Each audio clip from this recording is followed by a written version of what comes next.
This lesson's just going to work on the properties of a wall which relates to the top and bottoms of a wall.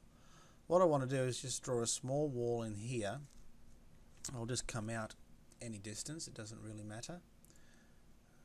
Let's pick a point, finish. Now what I want to do is I want to place a camera in this room, so if I just drop that down, go place new camera, pick a point with the camera, that's anchored the camera. Now I drag my mouse with that arrow is how far out I'm looking, so I can then look, that's the target.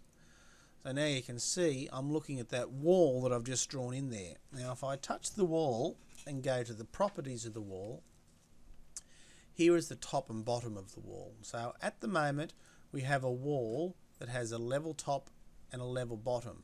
Let's say we want to slope that wall. So if I go slope, I've now changed this little image here to having a start point and a stop point.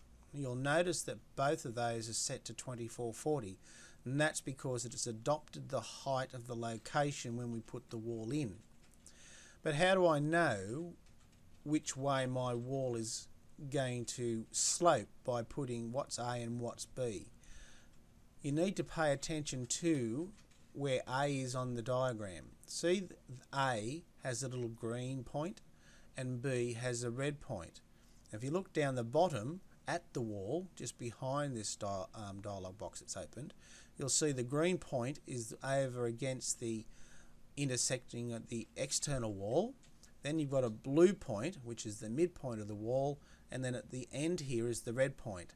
So for your benefit, the green point is the start point of the wall and the red point is the end point of the wall, and that'll sort of make a little bit more sense when we do the next lesson on trims. So now we know that the green point is over against the wall and I want that to remain at the 2440 high. So it's the red point, which is B, that I've got to change. So if I make that 1200 now, and I'll just click into the other field up there and then hit OK, you can now see that that wall is now sloping. Alright, just click out of it and I've got a sloping wall. I do know, and you will say, now I've got cornice up there, so what we need to do is to remove that cornice. So again, we go to the properties, go to trim, and touch the cornice there and delete it. That is off the left side. Go to the right side, touch the cornice and delete it. Hit OK, deselect the wall, and now I've got my sloping wall without the cornice. Okay.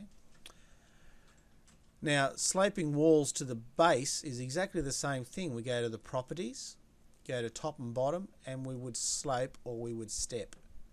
So the step would be if you've got step footings. I don't tend to use that. I tend to use the slope.